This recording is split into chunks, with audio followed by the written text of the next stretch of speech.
Good morning everyone. हमने theory के lecture के अंदर कैश बजटिंग क्यों बनाया जाता है, कैसे बनता है, इसकी विधियाँ कौन कौन सी है, इसका महत्व क्या है, और जब हम ये विधियाँ बनाते हैं तो उसके अंदर हमें किन बातों का ध्यान रखना होता है, इसके थ्योरिकल एक्सेप्ट को हमने लास्ट लेक्चर के अंदर खत्म कर लिया था कैश बजटिंग का। आज हम इसका देखेंगे कि न्यूमेरिकल अप्रोच आपके एग्जाम में अगर इसकी पूछी जाती है, प्रैक्टिकल अप्रोच से कोई क्वेश्चन पूछे जाते हैं इसके, तो हम उस क्वेश्चन को कैसे सोल्व करेंगे, इसका अध्ययन हम आज के ट्यूटोरियल के अंदर करेंगे। तो कैश बजटिंग की जो 3 विधियां आपको बताई गई थी, पहली विधि थी आपकी प्राप्ति और भुगतान विधि, रिसिप्ट्स एंड पेमेंट मेथड। दूसरी विधि आपको बताई गई समायोजित लाभ वाली विधि, और अंतिम विधि जो आपको समझाई गई थी वो थी प्रक्षेपित चिट्ठा विधि, प्रोजेक्टेड बैलेंस शीट मेथड। इन तीनों विधियों से जो कैश बजट है वो बनाया जा सकता है। हालांकि कैश बजट बनाने के लिए हमें अन्य कई बजटों का सहारा लेना पड़ता है, उनसे हमें सूचनाएं मिलती हैं। उन सूचनाओं के आधार पर हम ये प्रोजेक्ट बनाते हैं या प्रोजेक्ट एस्टिमेट बनाते हैं कि हमें कितनी कैश की आवश्यकता होगी, क्या हमारे पास कैश एक्सेस पड़ा है या हमारे पास कैश की कमी है जिसकी हमें व्यवस्था करनी है। इन तीनों विधियों में से किसी भी विधि से आप कैश बजट बना सकते हैं। कैश बजट बनाने की जो विधि है उसको कैश बजटिंग बोला जाता है। तो हम एक एक करके आज तीनों विधियों का अध्ययन करते हैं। तो आप आइडिया लगा लीजिए। पहली विधि प्राप्ति और भुगतान विधि, रिसीप्ट्स एंड पेमेंट मेथड। जैसा कि इसके नाम से स्पष्ट है, प्राप्ति और भुगतान विधि के अंदर क्या किया जाता है, जब कैश बजट बनाते हैं उसके अंदर हम जितनी प्राप्तियां हैं उनको लेते हैं और जितना पेमेंट हमने किया है कैश के अंदर उसको लेते हैं। सवाल के अंदर हमें ओपनिंग बैलेंस दे रखा होता है, कई बार हम उस ओपनिंग बैलेंस को भी लेंगे और क्लोजिंग बैलेंस को हम फाइंड आउट करेंगे कि हमारे पास क्या निकल के आता है। तो आप आइडिया लगाइए पर्टिकुलर। इस साइड से आपको कई बार मंथ्स में दिया होता है, जनवरी फरवरी, कई बार क्वार्टरली दे दिया जाता है, ईयरली दे दिया जाता है। तो जैसे भी आपको दिया हो उस हिसाब से आप क्या कर सकते हैं, इसको डिवाइड कर सकते हैं। जैसे मंथ के हिसाब से बनाना है आपने, जनवरी फरवरी के हिसाब से बनाते हैं, एक करना है इसका जो ओपनिंग बैलेंस आएगा स्टार्टिंग वाले का ओपनिंग बैलेंस हो जाएगा, फिर आपने इसका एस्टिमेट किया या जो क्लोजिंग बैलेंस है नेक्स्ट का ओपनिंग बैलेंस हो जाएगा।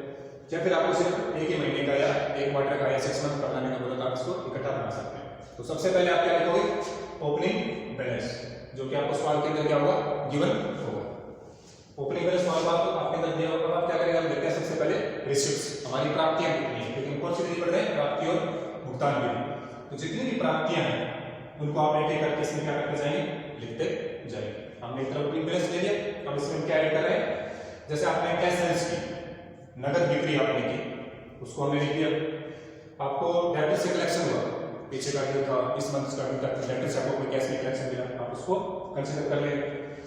आपने कोई इशू किया, शेयर या डिबेंचर कुछ इशू किया इसके अंदर नगद के अंदर, तो आप उसको क्या करोगे, लिख लोगे। इसी तरह से आपने कोई सेल की, फिक्स्ड एसेट्स वगैरह आपने कोई सेल किया, तो उस अमाउंट को आप क्या करोगे, लिख लोगे। इन सब की टोटल आप यहाँ पे ले आओ। आपके पास क्या था, ओपनिंग बैलेंस, फिर हमने क्या लिखा इसके अंदर, हमारी जितनी भी प्राप्तियां थी कैश के अंदर उनको ले गए। तो ये आपके पास क्या है, टोटल ऑफ ए, हमने पहले इसको डिस्कस कर दिया, इसकी टोटल कर दी, हमारे पास ये चीज आ गई। इसके अंदर हमने क्या कर दिया, ओपनिंग बैलेंस को ऐड कर दिया। अब हम लगाते हैं बी नंबर।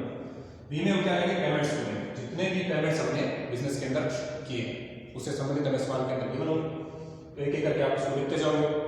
फॉर एग्जाम्पल जैसे आपको अपने कैश में परचेज किए तो आप लिखोगे कि इससे आप क्या हो रहा है, पेमेंट हो रहा है कैश के अंदर, cash of payment to creditors, आपने लेनदारों को नकद में भुगतान किए वो आप लिख देंगे।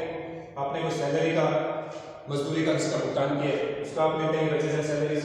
आपने कोई फिक्स्ड एसेट्स परचेज किए, अब परचेज करोगे आप कैश के अंदर, तो कैश आपका क्या जा रहा है, बिजनेस से बाहर जा रहा है, पेमेंट हो रहा है। और आप अगर उसको क्या कर रहे हो, सेल कर रहे हो, तो कहाँ पे जाएगा, आपको रिसीप्ट्स के अंदर। तो अगर आप परचेज कर रहे हो किसके अंदर आ जाएगा, पेमेंट के अंदर। इस तरह आपने जो ये थे आपके इशू किए थे शेयर और डिबेंचर, इस तरह आप रिडम्पशन अगर किसी चीज का कर रहे हैं, शेयर या डिबेंचर का रिडम्पशन कर रहे हैं, तो उसको आप किसके अंदर लेंगे, पेमेंट्स के अंदर लिख लेंगे। अब ये सारे आपको इसके अलावा कोई पेमेंट्स आपको देंगे, इसका कैश में पेमेंट हो रहा है वो आप यहाँ पे देख लेंगे। हमारे पास अभी क्या आया था, टोटल ऑफ ए, कहां से निकला, ओपनिंग बैलेंस, उसमें जितने भी हमारे रिसीप्ट्स उसको हमने ऐड कर दिया, तो हमारे पास क्या आ गया, टोटल ऑफ ए। फिर हमने जितने भी पेमेंट्स हैं उनको लिख दिया, उनकी टोटल की हमारे पास क्या आ गया, टोटल ऑफ बी। अब टोटल ए हमारे पास है, टोटल बी हमारे पास आ गया। अब हमें क्या निकालना है, कैश का बैलेंस। तो क्लोजिंग बैलेंस आपके पास क्या निकल जाएगा, ए माइनस बी। जितना आपका ए है उसमें से आप बी को क्या कर दो, लेस कर दो। जो बैलेंसिंग फिगर आपके पास आएगा वो आपका क्या होगा, कैश का बैलेंस होगा। अब ये कैश का बैलेंस क्या होगा, फेवरेबल हो सकता है या अनफेवरेबल हो सकता है। सपोज है आपके ओपनिंग बैलेंस और जितनी आपकी प्राप्तियां हैं उनसे आपके पेमेंट्स क्या है, कम है। सपोज ये आपका 2 रुपए था, आपकी 8 हो गई, 10 हो गया, तो आपने पेमेंट किया 8 रुपए, 2 रुपए आपका पहले तो बैलेंस हो गया, तो आप क्या लिखोगे, क्लोजिंग बैलेंस कैश 2 रुपए। अब जैसे अलग अलग मंथ्स का आपको गाड़ी दी है, यहाँ पे जो 2 रुपए आपका बचा है क्लोजिंग बैलेंस, ये जो आएगा नेक्स्ट मंथ का क्या हो जाएगा, ओपनिंग बैलेंस हो जाएगा। अगले साल के अंदर या अगले महीने के अंदर हम बात कर रहे हैं, तो ये क्या हो जाएगा आपका ओपनिंग बैलेंस हो जाएगा। इसी तरह इसमें फिर आप वापस क्या करोगे, ऐड करते जाओगे, तो रिसिप्ट है पेमेंट्स को लेस कर दोगे, और जो नीचे आपका बैलेंस शीट में बचेगा वो क्या हो जाएगा, क्लोजिंग कैश का बैलेंस आ जाएगा। अब सपोज अगर बात करते हैं ओपनिंग बैलेंस और जितनी हमारी रिसिप्ट्स है, इनकी जब हम टोटल करते हैं और पेमेंट्स की जब हम टोटल करते हैं, तो पेमेंट्स हमारे क्या हो जाते हैं, ज्यादा हो जाते हैं। किससे, रिसिप्ट्स और ओपनिंग बैलेंस से। ऐसा नहीं हो सकता पेमेंट्स आपके ज्यादा हो, तो ये आपका बैलेंस जो आएगा वो क्या कहलाएगा, अनअवेलेबल बैलेंस। इतनी कैश की क्या आवश्यकता है, क्या निकलेगा, बैंक ओवरड्राफ्ट निकलेगा। तो ये थी आपकी पहली विधि, कौन सी, रिसिप्ट्स एंड पेमेंट मेथड, प्राप्ति और भुगतान विधि, जिसके अंदर हमने क्या अध्ययन किया, ओपनिंग बैलेंस लेंगे, इसमें सारे रिसिप्ट्स जितनी भी प्राप्तियां हैं उनको ऐड करेंगे, जितने भी पेमेंट्स हैं उसको लेस करेंगे, जो बैलेंस शीट में बचेगा वो हमारे पास क्या निकल के आएगा, कैश या कैश इक्विवेलेंट हमारे पास निकल के आएगा। अब आप हेडिंग लगाइए नंबर 2, समायोजित लाभ हानि विधि, adjusted profit and loss method. समायोजित लाभ हानि विधि इसको क्यों बोला जाता है, क्योंकि हमारी विधि किससे बनती है कि जो आपको प्रॉफिट एंड लॉस अकाउंट्स का जो बैलेंस नेट प्रॉफिट आपको जो दे रखा होता है सवाल के अंदर, उसके अंदर कुछ एडजस्टमेंट करके आप क्या निकालते हैं, कैश की रिक्वायरमेंट फाइनल करते हैं कि हमें कितनी कैश की आवश्यकता रहेगी और उस कैश की व्यवस्था में कैसे करनी है, क्या हमारे पास कैश एक्सेस में पड़ा है या हमें बैंक ओवरड्राफ्ट या उसकी व्यवस्था अभी करनी है।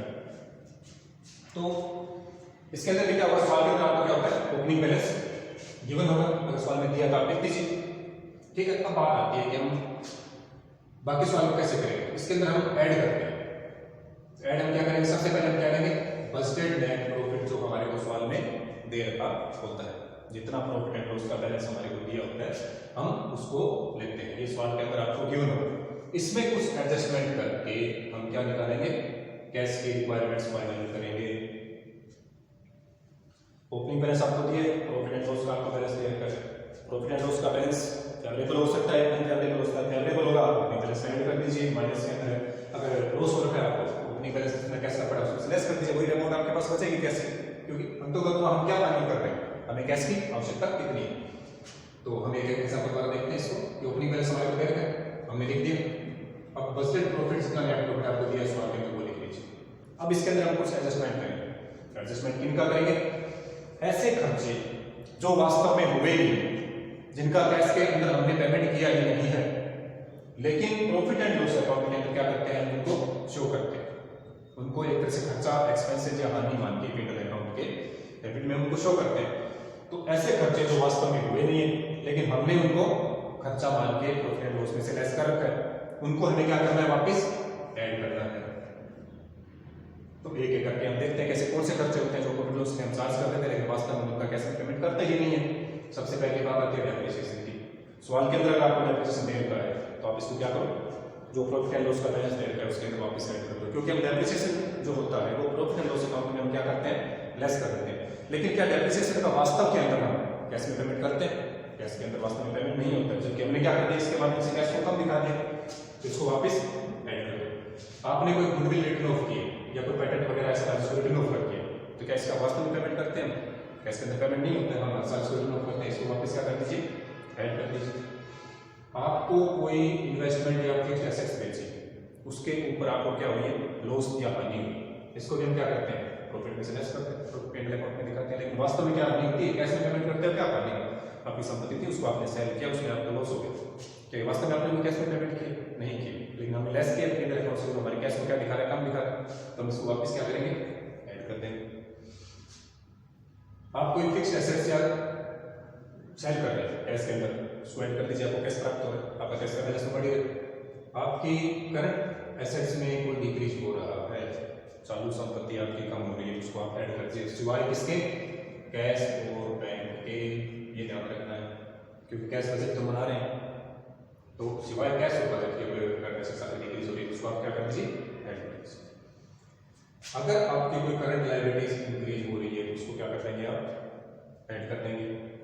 आपने कोई इशू किया शेयर और डिबेंचर, उसको आप क्या कर दीजिए, ऐड कर दीजिए। नगद में आपने इशू किया है तो उसको ऐड कर दीजिए।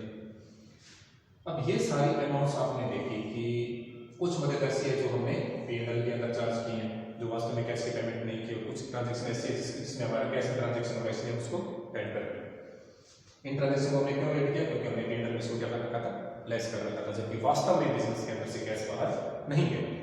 तो ये सारी चीजें हम इसमें क्या करेंगे, ऐड कर देंगे। जब ऐड करेंगे, ओपनिंग बैलेंस में दिया था और इसकी टोटल हमारे पास है, तो ये हमारे पास क्या आ गया, कैश निकल के आ गया। हमारे पास बिजनेस के अंदर इतना कैश अवेलेबल है अभी। अब कुछ मदें ऐसी भी होती है जो P&L के अंदर हम क्या करते हैं, ऐड की होती है हमने प्रॉफिट के अंदर, क्रेडिट साइड से कुछ ऊपर रखा, लेकिन वास्तव में वो बिजनेस की आय नहीं होती है, यानी एक तरह से वो उपार्जित आय होती है जो अभी प्राप्त हो रही है, लेकिन हमने उनको आय मान लिया। तो ऐसी आय या ऐसे इनकम्स जो वास्तव में प्राप्त नहीं हुए लेकिन हमने उसको प्रॉफिट एंड लॉस में ऐड कर रखा है, उनको आप क्या कर देंगे, लेस कर देंगे। ऐसे खर्चे जो वास्तव में कैश में नहीं किए उनको लेस ऐड कर दो, तो ऐसी आय जो वास्तव में प्राप्त नहीं हुई लेकिन हमने ऐड कर रखी उसको आप क्या करेंगे, लेस कर देंगे। क्योंकि कैश में प्राप्त तो हुई नहीं, हमें बैलेंस किसका निकालना है, हमारे पास कैश अवेलेबल कितना है इस चीज का। एक एक करके हम इनको देखते हैं, लेस करते हैं। पहली बात आती है परचेज ऑफ फिक्स्ड एसेट्स। आप कोई फिक्स्ड एसेट परचेज कर रहे हैं, कैश में कर रहे हैं, लेस कर दीजिए। रिडम्पशन कर रहे हैं किसी पर पैसा, डिबेंचर का लेस कर दीजिए। सेम चीजें आपने इसके अंदर समझी है, कोई सेम मेथड से करिए। अब आप कोई जो है करंट लायबिलिटीज आपकी कोई डिक्रीज हो रही है, तो करंट लायबिलिटीज आपकी कोई डिक्रीज हो रही है, इसका मतलब आप कैश में क्या कर रहे हैं, पेमेंट कर रहे हैं, तो उसको क्या करेंगे, आप लेस करेंगे। Increase in current assets, current assets आपकी कोई इंक्रीज हो रही है, तो आप क्या करोगे, इसको ऐड कर दोगे। कोई पेमेंट्स डिविडेंड वगैरह आपने किया, उसको आप क्या करोगे, ऐड कर दोगे। ये सारी टोटल अमाउंट जो आपके पास निकल के आएगी, ये कैसे अवेलेबल है, ओपनिंग प्लस ऐसे खर्चे जो आपने नहीं किए थे लेकिन आपने लेस करके ऐड कर दिए, प्लस कुछ कैश में ट्रांजेक्शन किए उनको ऐड कर दिया, तो हमारे पास कैश अवेलेबल आ गया। अब इस कैश अवेलेबल में जितने हमने खर्चे किए वो हम क्या कर देंगे, इसमें लेस कर देंगे। जो बैलेंस में हमारे पास निकल के आएगा वो क्या आ जाएगा, कैश की मात्रा हमारे पास सवाल में निकल के आ जाएगी, कितना कैश हमारे बिजनेस के अंदर अवेलेबल है। या ये सपोज दैट ये जो अमाउंट आ रही है आपकी, और इससे ये अमाउंट क्या हो रही है, ज़्यादा हो रही है, ये कम है, ये क्या जाएगा, बैंक को प्राप्त जाएगा, कैश में आवश्यकता है जिसकी व्यवस्था करनी है। अगर ये पॉजिटिव है और ये कम है तो बैलेंस शीट में हमारी कैश निकल जाएगा। जितना चाहिए उतना है तो ठीक है, एक्स्ट्रा पड़ा है तो इन्वेस्ट क्या करेंगे, इससे कहीं ना कहीं इन्वेस्टमेंट करने की योजना बनाएंगे कि एक्सेस कैश जो पड़ा है उसको कहीं यूटिलाइज कर दिया जाए। ये थी आपकी दूसरी विधि, समायोजित लाभ हानि विधि, adjusted profit and loss method.